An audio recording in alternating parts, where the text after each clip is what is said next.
Hi, everyone, and welcome back to that UFO podcast. As always, my name is Andy, and my guest today is filmmaker James Fox. A few months on from the Washington, D.C. press conference event around the Varginha case, where James brought first-hand witnesses, medical figures, and military voices together, there's still a lot to unpack. Now, in this conversation, we get into the fallout from that event, why some of those witnesses are so important, what James makes of recent moves involving Congress and the wider push for transparency, and whether what we're seeing right now is a genuine step towards disclosure or something else entirely. We also discuss the more serious side of this topic, including whether James has ever felt threatened, the recent McCasland story, the claims made by Matthew Brown about whistleblowers and Immaculate Constellation, and then we get into your listener questions on Varginha and more. Possible evidence still out there, future projects, and the bigger picture around disclosure with the very nature of the phenomenon being discussed. Here is my conversation with James Fox.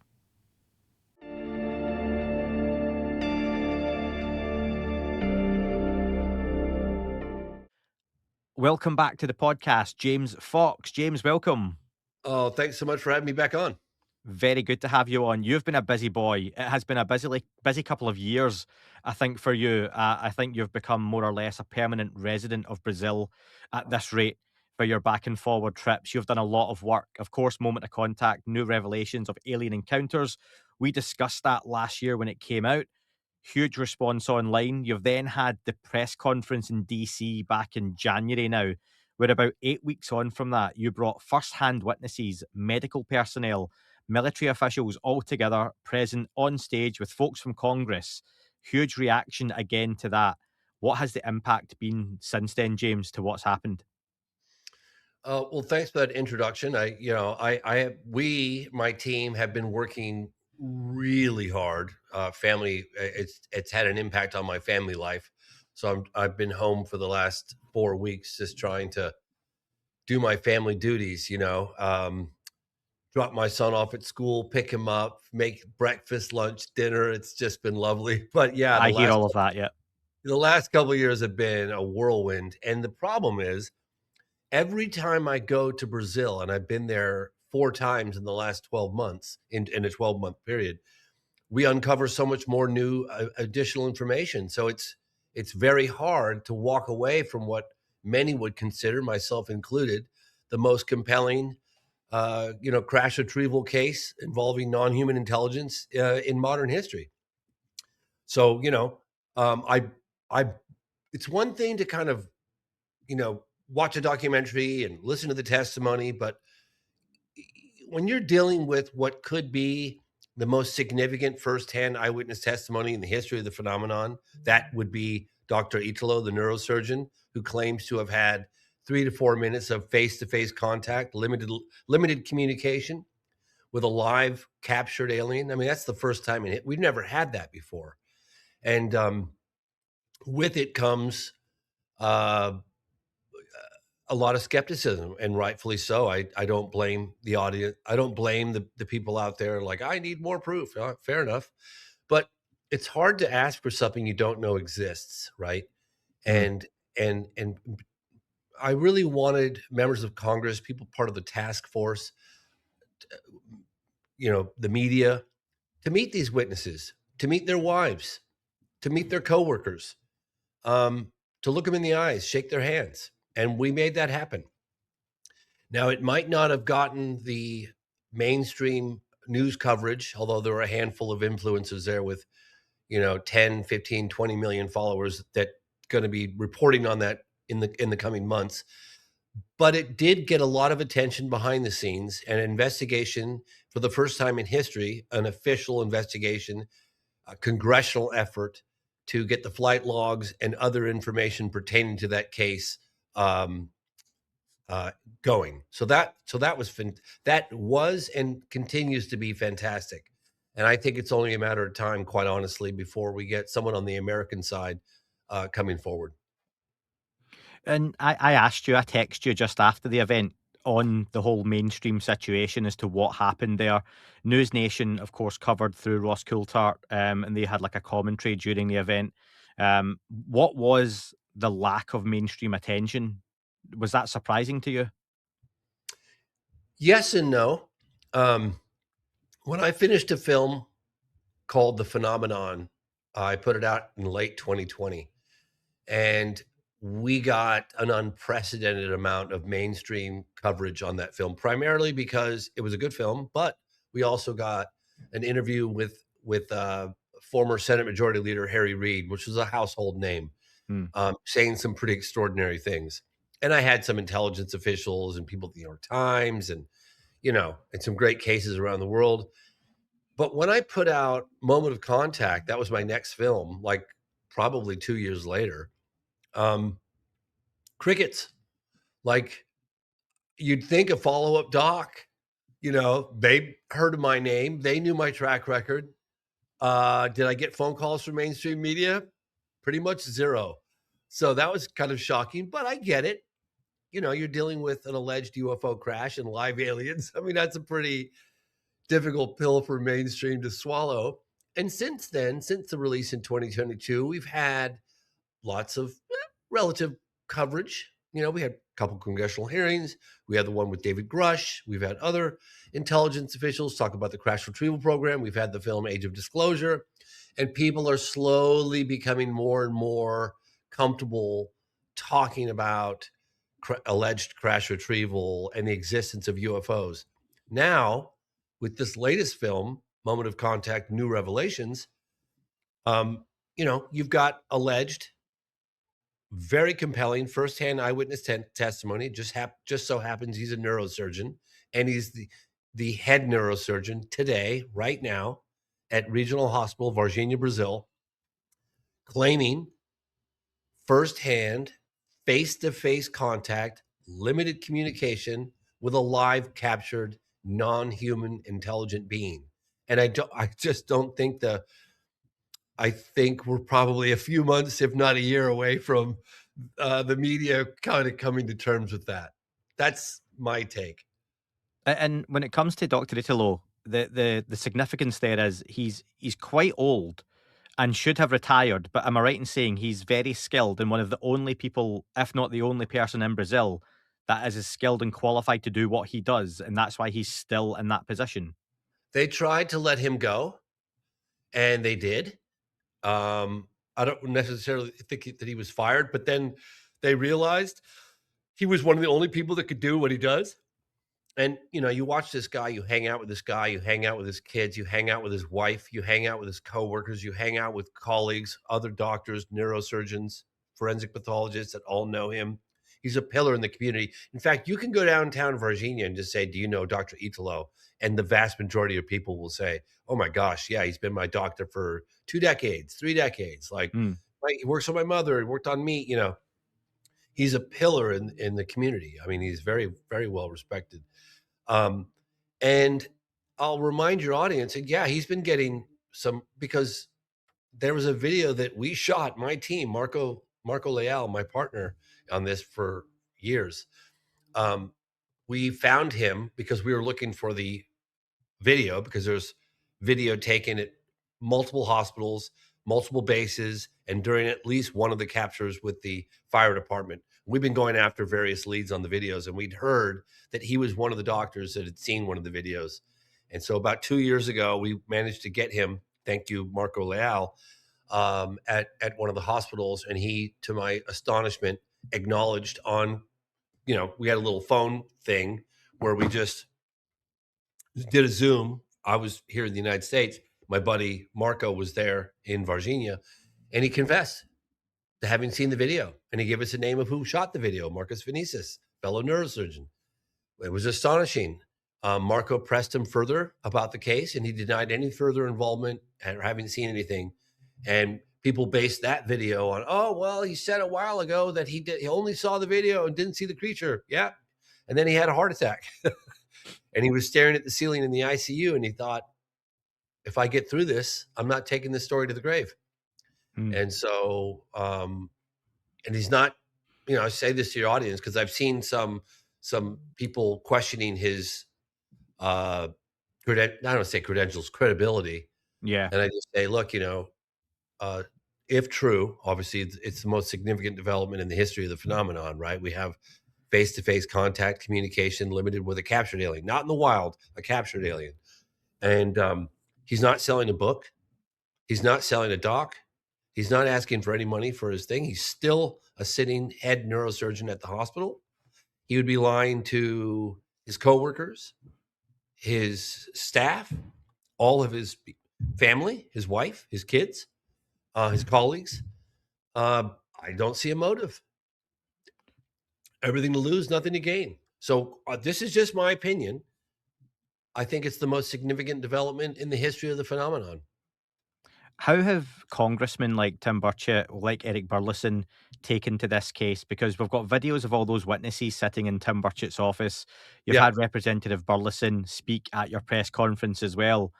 yeah, It's a case that is very much born in Brazil, but has a huge impact worldwide, but has that US hand potentially in this as we look into the flight logs and what happened afterwards and the transportation of things. How have the yeah. congressmen taken to this case? Well, just a few years ago, I would have never imagined that you had sitting members of Congress, people part of the task force, taking seriously a witness claiming to have had face-to-face limited communication with a captured alien. I mean, think about it. A couple years ago, that would never have happened. But since 2022, we had the first congressional hearing with Carson. Then we had the second congressional hearing in 23. Tim Burchett put on with Grush. Yeah. Then we had a fourth, in 2024, end of 2024. And now you've got sitting members of Congress taking seriously allegations of face-to-face contact with live captured beings. I mean, it's a kind of a big deal, But again, I feel like mainstream folks are still trying to process what's already come down the pike, and I think this is just going to be a little bit behind. Um, and I've seen it before. I mean, I've been in this field for over 30 years. I've had some films like Out of the Blue get discovered 3-4 years after it came out. It's like really get discovered, like, oh my gosh. So I think this is one of those cases. I think that although it's gotten some traction in the States and a little, obviously across Brazil too, I don't think it's been fully acknowledged just how significant this development is yet. Well, what we'll do then, let's segue slightly because when I have you on, usually, James, I get so much interest from listeners and I spend the whole time talking to you and don't get to their questions. And so many listeners have been in touch to follow up on Moment of Contact, Virginia, the case, what's going on. Yeah. I'm going to come back to that in a few moments. And you've mentioned Congress, so let's stick with that for a moment. And like you say, the idea of this case being a slow burn, it might be a case of timing when it comes to this. So, since we last spoke, which was only a few months ago, we have had the Obama and Trump situation where they had a little bit of a back and forward around the alien, which must have been mind blowing for you to hear a Oh, former president and a are you sitting kidding? president, yeah, I having was a go passive aggressively. Like, what was that like for you? Are you kidding me? I was watching every single nuance, every aspect of it. I was following it very closely. And I think that, you know, I think Trump was like, you know, Obama's not gonna get the spotlight on this one. Yeah. You know, you shouldn't be talking about something that's classified. Well, that in itself is an admission that something's going on because how could something be classified if it doesn't exist? So that was pretty amazing.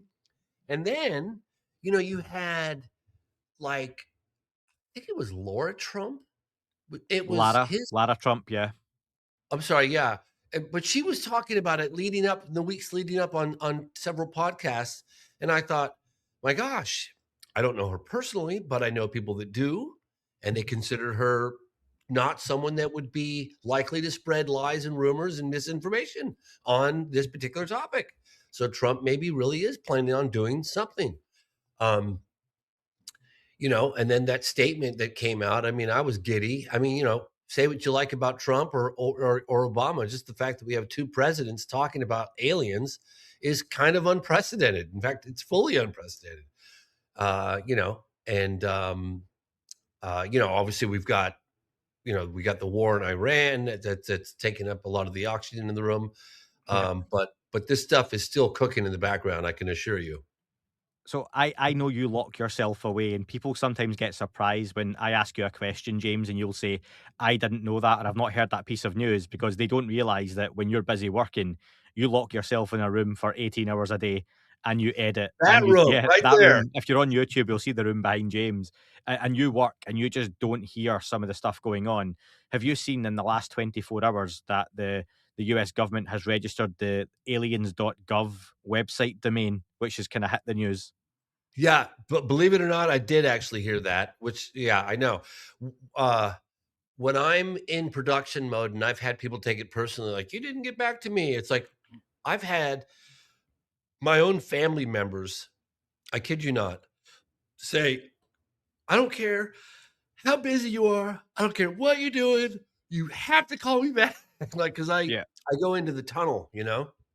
Yeah, no, I'm with you. And Do you think that that's going to be important though? Because I've seen people say they can just put illegal dot aliens in front of it. They can make this an ICE thing, but it does seem that they're going to do something in terms of the whole declassification or things are identification happening, of I can records. assure Yeah, you. I'm telling you right now, things are happening. There are members of Congress that are saying, "Look, at the very least, release what I have already seen." And what these members of Congress have, some of them have already seen, and I've spoken to them directly, is mind boggling and make the Tic Tac video look like children's play. So, that at the very least is happening. There's a list of videos with the appendix and the locations. And all President Trump has to do is wave the magic wand, and that's going to be declassified and released to the general public. And I think it's coming, and I think it's coming because of the people that I've talked to about it.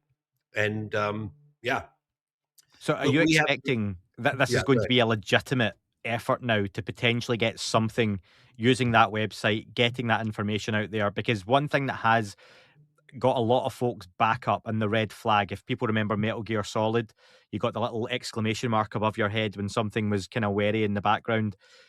The AARO is involved in this movement and this process now, and that's got a lot of people very suspicious about what we actually get released. Is that fair? Well, okay, so I actually met the new head of AARO, John Kosklowski. Yep. The problems that he has, and he's a good guy. I got a good vibe from him. I really did. I had heard that. I heard he was an alright guy when he got appointed. Yep. Yep. And I think his intentions are good. And he said to me, I'll never forget this. I thought I was it felt like a scene out of a movie or something. The fact that I went into a skiff with these guys. I mean, I was like, I'm a guy off the street. And I'm basically going into a wing of the Pentagon. It wasn't actually at the Pentagon, but it was right across the street. And it felt very Pentagon-ish. And then having to go through these security and the glass tubes and getting rid of all my stuff at the skiff and the door. And like, wow. But he said to me, James, basically, no matter what conclusion he draws from the investigation that they're doing, and theoretically they would have full access with their classification. He can't part his hair without the approval of the DoD, and Mm. they know that, right? But specific members of Congress are going straight to the executive branch, override and declassify, right? And they're giving very specific details on stuff. So I'm optimistic. Look, could I be wrong? I mean, we've never been in this position before. But there are people on the inside that genuinely want this stuff out. And yeah, there's pushback from the DoD, or maybe they call it, is it the DOW now? Department of De- War? Department of War. Yeah. Okay, so Yeah. I guess it's the DOW. Sorry, I got that wrong. But at the time, it was the DoD. But look, they're going to give pushback. That's what they do. There's nothing in it for them to disclose this nature of information. In fact, it exposes a lot of their vulnerabilities and things of that nature. But I don't think they're putting the genie back in the bottle. I just don't. Is there any chance with your contacts and your connections with Burleson, with Burchett, that we could see some Virginia content on that website that's not been released before? Um, well, I know that there's an effort to get at it. Um, there are other things that have happened regarding the Varginha case on the American side that I'm not at liberty because I don't want to jeopardize the existing investigation, but there are at least one other individual that has come forward that we are attempting to, even if it's in a skiff, even if it's not with me, uh, get it more information out of. Yeah. So that's ongoing. And look, we've got a Brazilian senator who's Mm. also doing some digging, who met with their counterparts here in the United States, and there's going to be a working relationship going on there.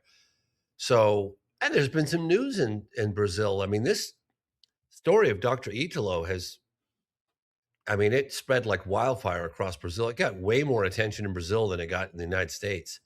I mean, we went on a couple of big podcast news stations that were 24, 25 plus million followers. I mean, it was getting the biggest platforms in all of Brazil was giving it attention. So, we gotta keep pushing.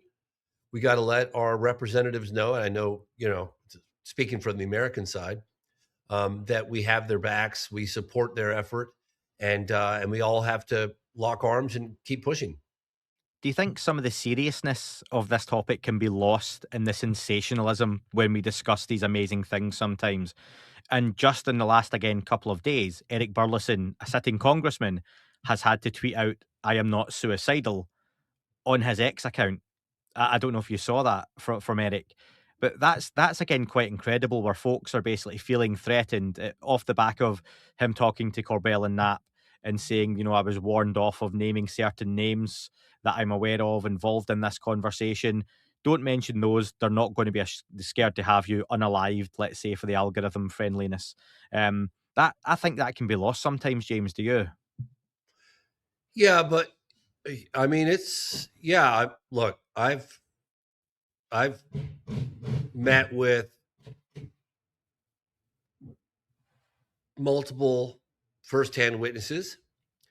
I met with their wives, and they are legitimately scared.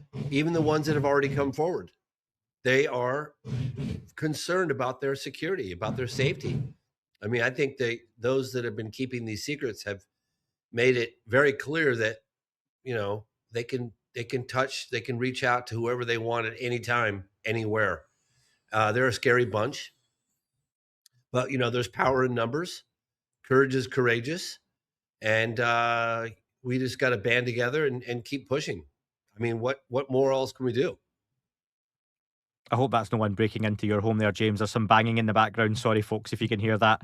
James has got a Yeah, bit of sorry work going guys. on. So I have I have like, so this is my workspace, and then I have um, an apartment that's connected to this, and I have people that come work with me from Egypt, from Brazil, from places in the United States, and they stay in the apartment, and then the door that goes from the apartment over to the edits room, which we when we were working, we're going 24/7. This place is lit up all night long for weeks on end, and there's a step down, very dangerous, and it's been it's been a hazard for 5 years. And just recently, I got a crew to come in and raise the staircase and fill in the hole, because when you open one door, you walk into a dark hallway, and then it drops down 6 inches, right? And then Yeah. you have to go back up the other side. So I'm getting it filled in, and they were supposed to be done by 4, but they're still buttoning things up. So I'm sorry, to please excuse any noise going on in the background. No, that's all right, James. And listen, I want to ask, based on looking at what's being said by folks like, and we'll get to Matthew Brown later, Eric Burleson, do you or have you felt threatened at all, especially in the last year or so, with the work you've been doing, the digging you've been doing, going to DC, putting on the press club event? Are you getting any pushback from anywhere?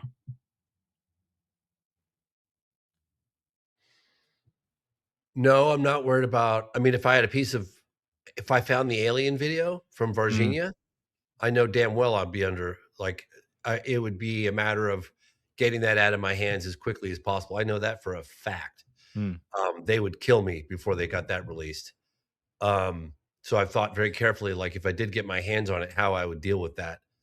Um, but I know I'm being watched. I mean, there's no question of that, and I know that because I've been told that. Yeah. uh, but I'm working with people on the inside as well, and I get criticized for that because people go, "Well, we can't trust the government." Not everybody in the government's bad, and there are some people in the intel that are good people that want the general public to know what's going on. Um, Obviously, there are issues of national security related to the technology, but the fact we're not alone, and the so-called biologics, or the non-human intelligence, I think those aspects of the phenomenon should be made public, and I'll keep pushing uh, for that goal. I mean, we're closer today than we've ever been. But yeah, I mean, the threats are real, obviously. But again, it's when you have, I think, when you have real evidence, I think that's the time you need to be concerned. And I could go into that until tomorrow morning, but yeah. And I suppose on that, it's a good time to mention General Neil McCasland has now been missing for nearly 3 weeks as we record this. And that's a man who many would say knows some of the most important secrets in the US military, including on the UFO topic. It's now hitting big networks in the United States. What's your take on the disappearance of someone of that level of importance? Well, it's very concerning.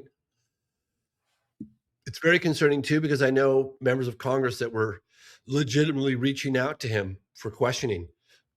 I mean, look, we know, everyone I've talked to over the decades know that Wright Pat in Dayton, Ohio, has been a repository of some of this technology since Roswell. You know, I think it's really interesting if you look at the statement by his wife. She's like, my husband knew nothing about the alien debris and bodies being kept at Wright-Patterson Air Force Base. It was a I'm weird thinking, statement. Yeah, I I'm would hate thinking to to be in her myself, position. I'll say that, James. I would hate to be in her position, but it oh yeah. was a strange statement to put out. Like, Well, making light, and I don't know how people would deal with those kind of things, God forbid we ever have to, but it was odd. to me, it was almost like an admission between the lines, because my husband didn't know anything about the alien bodies and the crash retrieval that's at Wright Pat. Yeah. Yeah. I was like, she just basically said that's where it is. you know, I don't mean to be laughing over his disappearance. It's terrifying, and it's tragic. And there was also somebody else, evidently, that I need to look into further. It was a woman who A was involved scientist in some, had worked yeah, with McCasland, yeah, and in yeah, the in last, I think, year. 2025. Yep. Yeah. So this is very concerning. Look, I remember when I did an interview with Kirk McConnell, who's investigated the crash retrieval in an official capacity for the United States government, for the Senate Armed Service Committee, Senate Select Committee on Intelligence. Anyway, Kirk came from Washington, D.C. He had just retired weeks prior, and he arrived at my place in Vermont, took a flight. We went out and got coffee before the interview in this barn, and I got a call from somebody in the intelligence community who's calling me and calling Kirk, which I thought was odd, calling us both kind of almost at the same time. Right? He got a call, then I got a call. And somebody who was about a whistleblower, a potential whistleblower, was about to come forward that was connected to David Grush, was found dead with a suicide note, 35 with 2 kids. And that was spooky. I mean, I saw that firsthand. And I was worried, actually, at the time, that Kirk wasn't going to do the interview, but he did it anyway. So, yeah, the threats are real. The concern is real. And look, could all these things just be a mere coincidence? They could be, but somehow I doubt that. When I went to the 50th anniversary of the Roswell incident, which in retrospect, I mean, that was an incredible opportunity because, at the time, people that were in their 20s or 30s when it happened were in their 70s and 80s. So a lot of them were still around. Not all of them, obviously, but a lot. Yep.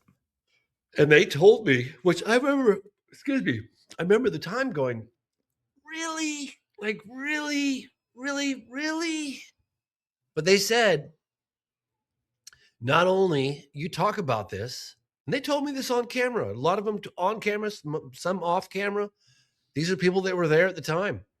that if you talk about this, not only will they be picking your bones out of the desert, they'll be picking your family's bones out of the desert. And they were serious. These people that were telling me this were serious. So that was in 1947, you know. And I'll give you one more example.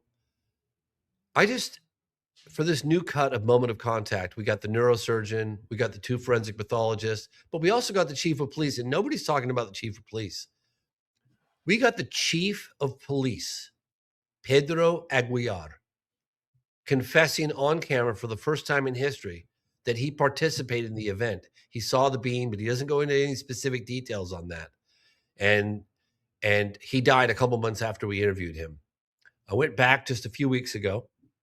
I met with his wife, now widow, got her on camera saying that, yeah, he told her that he saw the creature.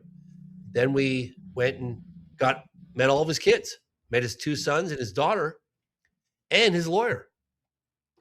And we got the backstory. And his daughter said to me, and his son said this to me, my father was the chief of police. He packed a gun everywhere he went. He dealt with gangsters. He dealt with drug lords. He wasn't scared of anyone, but he was terrified of the men in suits. It's like, men in suits? Yeah, the men in suits that threatened him about the Varginha case. He was very scared. And his kids said that, and this is all on camera, I haven't released it yet, but his kids were like, our dad wasn't afraid of anything, you know? In fact, I can tell you, he had a standoff at one of the capture sites in the morning, which I think is the creature that Dr. Italo saw at Regional Hospital, because we know that took place in the daytime, because Dr. Italo said it was light out. The second capture by the 2 military police officers took place at sundown, right around 5:30. So, yeah, they said he was terrified of the men in suits. And this, like you say, you mentioned before, all of these things could be coincidences, disappearances, people turning up, dead in the desert, witnesses being discredited. Matthew Brown, whistleblower himself, author of Immaculate Constellation, in the last couple of days, speaking on Weaponized with Jeremy Corbell and George Knapp, he has come out and said that many whistleblowers are being deliberately set up. They're being allowed to give some information, being discredited or exposed when they speak out. I think famously we saw that happen in real time, incredibly, with David Grush, where he was almost instantly smeared with medical records being leaked online, PTSD, incidents that happened in his personal life, to try and negate what he said publicly in those hearings. You know, I think you can say it's a coincidence, and I'm one of the first, James, to go, you know what, maybe it is just a coincidence, but now there's a point. There are so many coincidences now with this topic in conversation. It does seem like perhaps, like you say, the genie can't go back in the bottle, but they're trying to do something. And I've often used the analogy, if you remember, end of Batman and Robin or Batman Forever, when Two-Face flips his coin up in the air, and Yeah. Batman just throws a bag of coins up with them, so he can't work out which coin is his. And it's almost like they're trying to do that it's now about information control, about damage control, and controlling a narrative. And that seems to be what's kind of happening here, where they know something's going to get out, or they're really close to having something big leak on this to the public, but they're just trying to control how that lands, how it hits, and what exactly comes out. And I think that's probably frustrating quite a lot of people. I mean, look, when someone disappears, I can assure you it doesn't go unnoticed within other potential whistleblowers. Hmm. That's a quiet shot, across the bow. Yeah. And just like the one whistleblower that was found, I think he had a suicide note, or maybe he didn't. I'd have to look back into that, but it was scary. It was scary, man, because it was like, shit, this is real. That didn't get any.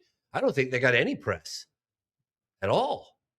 And I found out some of the things that happened to Dave Grush, and that was terrifying. Like, I'm not going to repeat it because I was asked not to, but Jesus. I mean, basically the message was, we can touch you anywhere. I don't care Yeah. about your surveillance. I don't care about your alarm systems. I don't care about any of that stuff.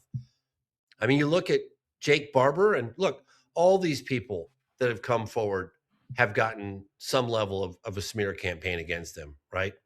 And I could say that the vast majority have everything to lose and nothing to gain. This is not career enhancing move for these guys. And you look at Jason Sands. Now, Jason Sands is tough. He appeared in a film I did called The Program. He was not going to come forward. He was concerned about his safety at the time, and I said to him when I met him in D.C. through some intel folks, I said, "Look, if you're concerned about your safety, some people will give a statement on camera, and if anything happens to them, it gets released, and that way you can't kill the story when you kill the person, if that's what you're concerned about." And Jason said, "That sounds great. I'll do that." And I said, "If anything happens to you, I'll release it." And I accidentally, inadvertently, in that edit room right there, revealed his identity on a still shot. And that's why he came forward, because his identity came out. And then it was like, I want to go public. And he had one aspect of what he allegedly experienced that was quite phenomenal. But then there was another side that seemed very discrediting to me. And I told him, I said, "Look, even if that's true, if I were you, for the sake of credibility, I'd keep that to the side right now. I don't think people are ready." It's like I people have often asked me, "Why is it you never include abductions in any of the films that you've ever done?" Yeah. And I'm like, "Well, I feel like it's already such a slippery slope just talking about Close Encounters of the Third Kind, which I've only delved into in the last 5 years, you know? And now Captured Aliens in the last few months, you know what I mean? I'm going to suddenly transition over to alleged abductions. I mean, it's such a slippery slope, right? Yeah. It's not that I don't believe some of the accounts that I've heard. It's just that I feel like the public's not ready for that aspect of the phenomenon. And I was explaining this to Jason Sands, and I said, even if it is true, and I doubt it is, but even if it is, what you're saying is discrediting you and a lot of other people. I remember thinking to myself, did he get an implanted memory? So if he ever did come forward, that he would debunk himself? I don't know. I know his credentials checked out, and I talked to members of the task force that had him in a skiff. They said, "You can say what you like about the guy. He clearly has PTSD, but he revealed highly classified crash retrieval name programs, their names, locations. He was there, and he knows where these things are." So I don't know. You kind of wonder about these things. And look, I got a lot of flack for leaving him in the movie, but I was like, if a member of Congress sees this and gets inspired, all they got to do is bring him into a skiff, find out if he's full of doggy doo-doo. His credentials, I got all of his military records, fully check out. I even had his ex-wife go into the attic and get all the photos of him in the military, where he says he was. I got all that, and I included it in the movie. But I paid a dear price for it. And yeah, so it's tough. We're in a place right now where extraordinary claims are being made, and no one's coughing up the extraordinary evidence. And a lot of these people are being smeared. And I think it's a deliberate effort. I really do. How close do you think we are to that extraordinary evidence, a level of evidence that would be acceptable to your average member of the public to say, right, that isn't potentially a balloon, that's not a It's really flock of tough. birds? It's really, really tough. Okay. And I'll tell you why. Nobody trusts the government. Okay. So let's just say the government suddenly produces some videos of spacecraft in a hangar. Who's to say it wouldn't be AI? Who's going to Yep, trust Trump? Half the country hates Trump. The other half, it doesn't matter what president is out there. If it's Obama, half the country hates him. If it's Trump, the other half, you know what I mean? So it's like, yep. who's going to believe that? Are they going to share the technology? Hell no. That's never going to happen. Are they going to share photographs of some of the entities they have on the East Coast? Maybe. Maybe they will, or maybe they'll have a press conference and say we have it. We're not going to show you the real stuff, but we have it for national security reasons. It's tough. How do you do it? Put yourself in their shoes for a second. If this technology, provided they have it, and I'm obviously convinced they do, falls into the wrong hands and it's weaponized and they put a nuke on it, it's game over. I mean, that is a legitimate national security concern, and I don't blame them one bit. And I don't expect them to release that. So it's a complex issue, but I think the fact that we're not alone, that should be disclosed, and I think the world has a right to know. Do you think, and again, this isn't necessarily aimed at the individuals, but let's just use an Eric Burleson, for example, who right now seems to spearhead this effort politically, for right or for wrong. He's kind of taken that mantle. If he was shown on these visits to these facilities that Eric Burleson is now getting access to slowly, if indeed someone did show him, do you know what? Come to this room with me, and they open a freezer door and they pull out the tray, and there is the body, you know. Yeah, yeah. I've asked him about this. Is that then different though to saying I'm going to tell everyone what I've seen to when he actually sees something? Is is there a moment there where they say, "Do you understand now, actually seeing it in the flesh, why we can't tell people?" What kind of conversation have you had? I said, "What are you going to do if you find what you're looking for?" He goes, "Well, I'd have to go to the executive branch and find out how I can talk about it." And then he could talk about it. It's just like the videos that he's talking about now that he's been shown. So he's talking about it. How many people have you heard talking about it? Not that many. Hmm. I mean, I don't know if I've seen any mainstream coverage on that at all. That should be a pretty significant development. Yeah. Members of Congress seen possibly alien spaceships operating within our atmosphere. I mean, my gosh, sexual peccadillos of a president get a lot more attention. Yeah. Could you imagine if they put 1/50th of the resources and man and woman power into, this story as opposed to an alleged, sexual affair with the president? It would be game over. For some reason, that doesn't happen. For some reason, it's shocking to me that you can get a Dave Grush character to come forward whose level of clearances were so high that he had the ability to deliver the daily briefing to the president of the United States, could come forward and testify to a bipartisan group of lawmakers under oath that there's a crash retrieval program. And like, apart from a handful of members of Congress, what kind of additional digging has the mainstream media done? What kind of digging has the mainstream media done to contact the former ICIG, Thomas Monheim, for instance, who allegedly was given all the details to verify those claims? I haven't seen one mainstream outlet go after that. Get Thomas Monheim, put him on the stand, subpoena him, give us the street addresses. I don't see that happening.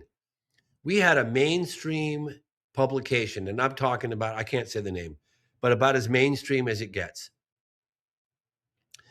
And they did an entire story on the closed door meetings that we had with the firsthand eyewitness accounts of the Brazilian case, Hmm. covering the press conference and all the rest of the stuff that we did. It was going to publication. It went to the Washington Bureau. It was done. It was edited. All the photos were shot. Done. Going to print. Killed it. Like an hour before it was going to print. Did that feel, to me, that felt like deliberate? It just did. It just did. It would have made such huge headlines, and it just got killed. Why? What's the problem with launching an investigation to prove or disprove some of these extraordinary claims? What's the problem with that?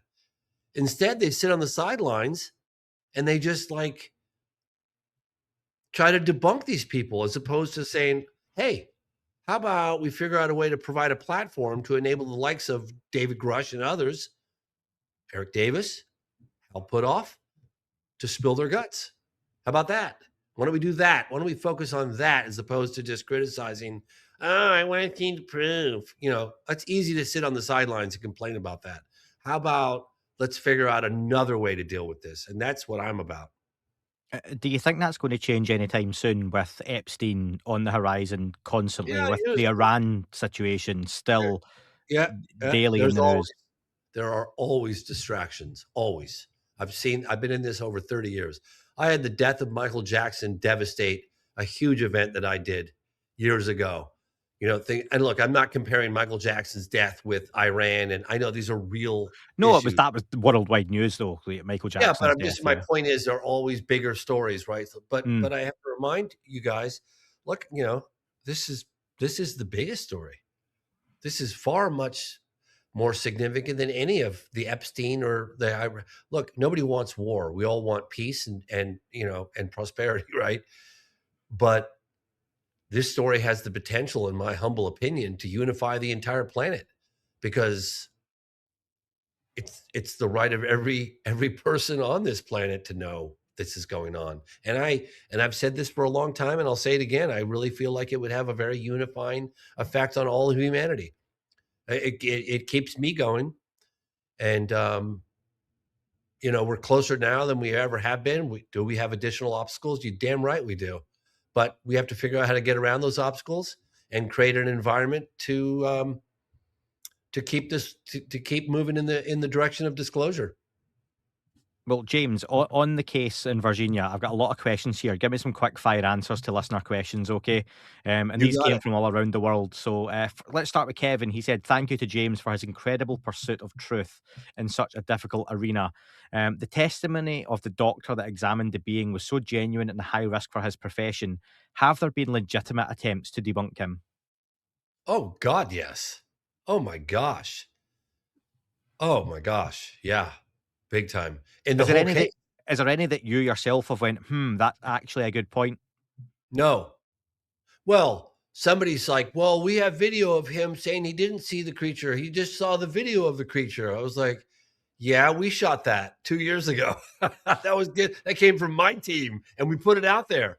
We didn't pull it. It's still out there. We made that public. We did. And he had a heart attack after that. And That now was he's that was the main one that I had seen where people were like, he changed his story, but like you yeah, say, totally. it was Well, he didn't based on change. Yeah. yeah. He denied having seen the video. He wasn't ready to come forward.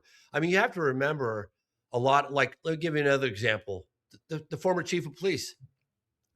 We went after him because of a photograph that we talked to two people that he was in possession of a photograph. And he didn't deny it when we first met him. He wouldn't cough it up, but he didn't deny it. He even described to me in detail what the photo showed. We went after him about it. We finally got an interview after 4 or 5 years of trying to grab a bar of soap in the bathtub. And he confesses not only to the photograph, but that he also was involved in the case. He never told us that before. And guess what? Then he died a couple months later. And then we find out that he had a major involvement in the case. He wasn't prepared to come forward with it. Dr. Italo at the time was like, we got him. And he decided to confess to having seen the video, but he wasn't prepared to come forward and say, yeah, I saw the flipping alien. I had face-to-face contact with it 3 or 4 minutes. He's not an idiot. He knows the implications. He could lose his job, his credibility. You're going to go get a brain surgeon that claims to have face-to-face contact with aliens to work on your brain. Like, it took a heart attack and him on the verge of dying to say, the hell with it. I'm going to Mm. meet back up with James' team and go public. Now, he's willing to take a public lie detector test with his right hand on a Bible. He's not asking for a dime. He's not selling anything. We chased him down. Like, show me the motive and show me a witness who's willing to take a public lie detector test, who's lying to his wife, his kids, his coworkers. He's still the head surgeon. Like, I don't see a motive, man. I just don't. I can tell people out there, it's easy for you to sit there on the sidelines and say he changed the story, but I'm telling you right now, that's a big story. And he was not ready at the time to come forward. Could he be lying? Of course he could be. Everybody could be. David Grush could be lying. What's the likelihood of him lying? Mm. And that's the point. Like, look this guy in the eyes, shake his hand. I mean, I brought him out to the United States so everyone could meet him. So members of Congress could meet him. Members of the press could meet him. That event I did at the National Press Club was open to the public. Come meet this guy. Talk to his wife. Talk to his coworkers. So, I stand behind it and I will continue to stand behind it. That guy's telling the truth. Question from a viewer in Germany, and I'm going to butcher this. It's Tail Zeit Visionar, which is part-time visionary. I had to look it up. Said, I heard that the scratcher infection under Marco Cerezi's armpit was from a previous surgery and has nothing to do with the scratch from a possible ET. I'd really appreciate if Mr. Fox could give some thoughts and details about this rumor. Thank you. Yeah, so they don't know that it was an abscess under his arm. They don't know if it was a previous abscess because he went in and it was pussy and they had it like drained at one point. Then he went back in. No matter what happened, whether it happened from the nail, they are convinced that that was the entry point of the bacteria from the creature that he grabbed. No question about it. That's where it got in. That's where it started. So whether it was a scratch from the nail of the ET is, again, that's speculation, or if it was an existing open wound that the bacteria got in, that's the entry point for the bacteria from the creature. And look, that's another great point. Like, we've got the founder of IPD Labs, Dr. Giannini, a forensic pathologist who's in his 80s now, who says, look, this is a rare strain of bacteria. I've never seen anything like it on Earth exhibit the properties that this bacteria exhibited. Never before, never since. Question from Jamie says, hi, James, you're a tireless champion for disclosure. Thank you. Can you comment on the claims of a zoo in Virginia having involvement with the case at the time? I heard stories of animals being possibly infected from a being taken there or a veterinary witnesses. Did you ever corroborate this in your ground research? Thank you. Yeah, great question. Yeah, I did actually meet with one of the zoologists. I don't know what the official name is for those people. And I think I included him in the credits in the first cut of Moment of Contact. And then there was also a woman that was outside smoking a cigarette. I'm trying to remember her name. And that was months later, actually. And she claimed to have seen one of the creatures that looked just like the creatures that the girls saw, except it had a helmet on, which is weird, like a space helmet on. You know, Dr. Italo's, the creature that he saw, exactly like the girls, except it was white and he didn't remember it having a smell to it. One has to ask, were there slightly different species? Did these things, are they like chameleons? Could this skin change when it's in the hot sun? Can it change color when it's feeling threatened? Does it excrete some kind of odor like a skunk would? I don't know, man. It's just speculation. It makes you wonder. I mean, again, if he was lying, why wouldn't he say it had brown skin and it smelled? Like, that doesn't make sense. This is a little different. Yeah, it had the big eyes. It had the teardrop shaped head. He talked, the eyes were lilac, not red. A lilac is what was that, like more purple? Or it was the bean. Did the bean behave like a chameleon? Did it feel, when it was scared and threatened and suffering in the hot heat, did it change color? Did it excrete some kind of protective odor? I don't know. I really don't know. This is a really good question from Scott around the being. One of the Virginia firemen interviewed said the creature they netted was buzzing like a bee. Could the three large bumps on the creature's head be like a beam steering or phased array aperture or antenna, as witnesses described a UFO doing a grid search pattern over the neighborhood at the same time, something like a buzzing or distress call?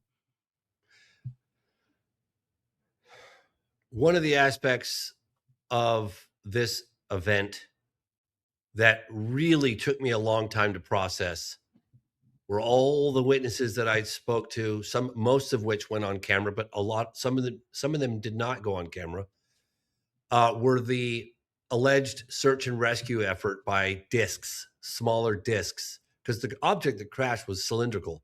It was like a cigar shaped, bigger than a school bus.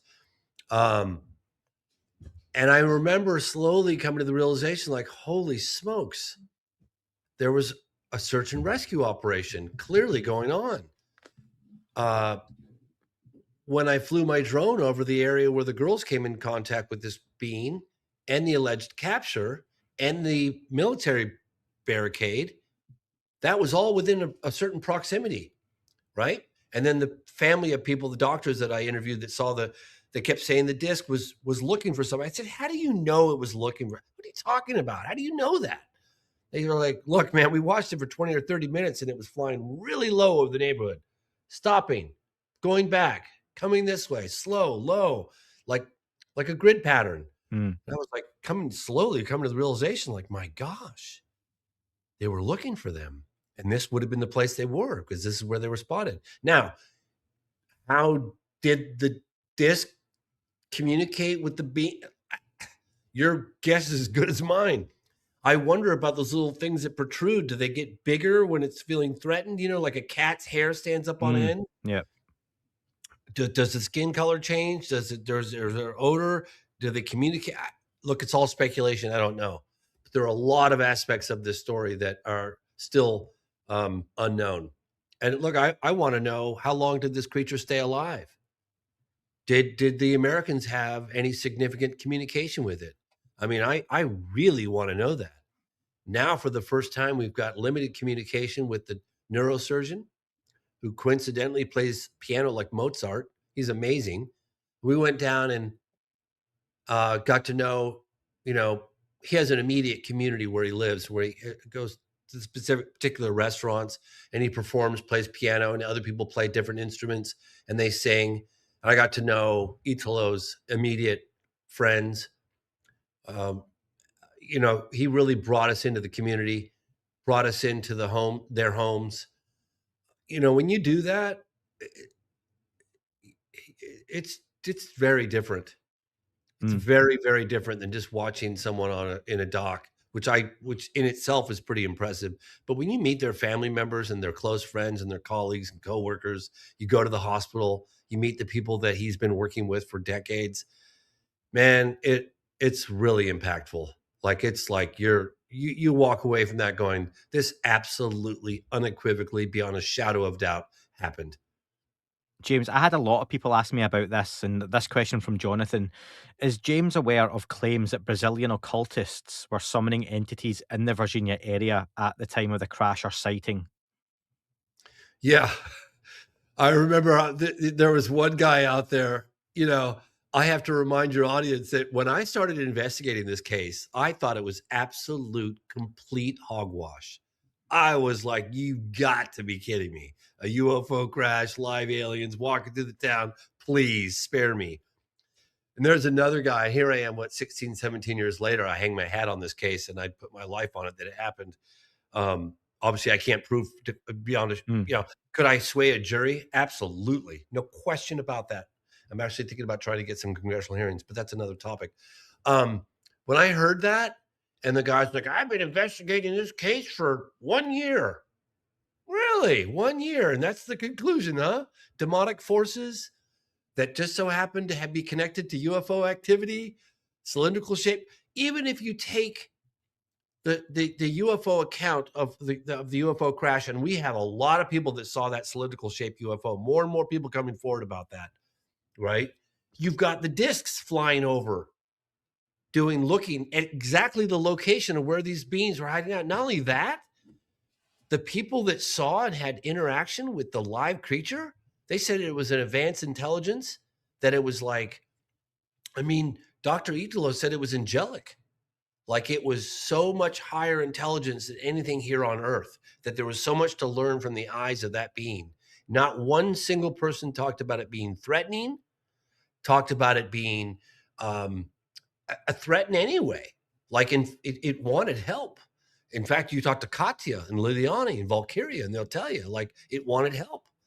It was non-threatening. In fact, Katya said that it basically communicated through the eyes, like, please help me. And if you don't help me, please leave me alone. In other words, don't hurt me. And then you hear the account from one of the smartest people I've ever met, Dr. Italo, the neurosurgeon, and you listen to, his account of it. That was an advanced intelligence. That was not some demonic force. It's so ridiculous. It saddens me that it's come to that. And all I can say is that anyone who's investigated the case seriously, like our team have, I don't even want to waste another second talking about it. Well, James, just before I let you go, a lot of folks want to know, and I want to know, your thoughts on Steven Spielberg's Disclosure Day. The trailers have been out. I'm assuming you've seen the trailers. It's due out 12th of June. What's your take on what this movie is going to look like and what it could mean? Steven Spielberg told me indirectly when I back in the 90s when I was making my first documentary, I think it was like 96, 97. I had a mutual friend, this woman Janet Yang, that had worked with him, and I was so young in my 20s and naive enough to think that, hey, I'm making a documentary on UFOs. Of course, Spielberg's going to want to meet with me, and of course, he's going to want to go on camera. Duh. And boy, he got back to me through Janet Yang, and he said, "Yeah, that interview is not going to happen." He declined the interview, but he does want you to know about this landing case that happened in Rua.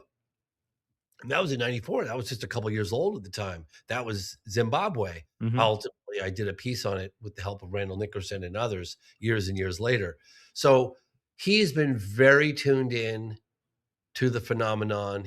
I got a letter from him on the wall over here somewhere. He's been very tuned in on the phenomenon. He knows the government knows a lot more. He had a relationship with Dr. Jalen Hynek, who investigated UFOs in an official capacity for the Air Force for 22 years. He had put him in close encounters. This case in Varginha, if Katya, who got within 8 to 10 feet in broad daylight of one of these beings, had decided to ultimately help this creature, it would have been the real life ET. And I Mm. was told that Spielberg was, I don't remember which screening he had at the White House, but somebody had come, a man in suit, and given him some photographic evidence of Roswell or something else. So look, regardless of what he says, he knows a lot more than what he's willing to say publicly. So I don't know. I hope he doesn't demonize the phenomenon.